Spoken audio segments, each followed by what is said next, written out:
Guys നമ്മളെ ഏട്ടൻ്റെ കല്യാണം കഴിഞ്ഞിട്ടുണ്ട് ഒഫീഷ്യലായിട്ട്. അപ്പം നമുക്ക് എന്താണ് അഭിപ്രായം? ഇവരുടെ ഫുഡ് കഴിക്കുക ഗൈസ്. കല്യാണം കഴിഞ്ഞിട്ട് എന്താണ് അഭിപ്രായം?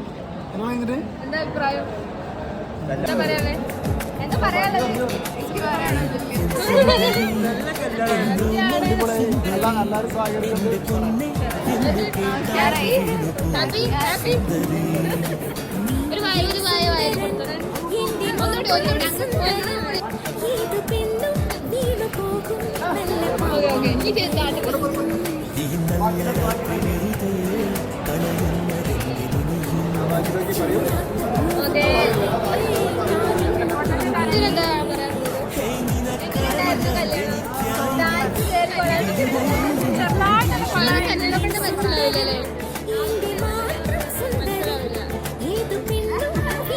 മനസ്സിലാവണ്ടേ?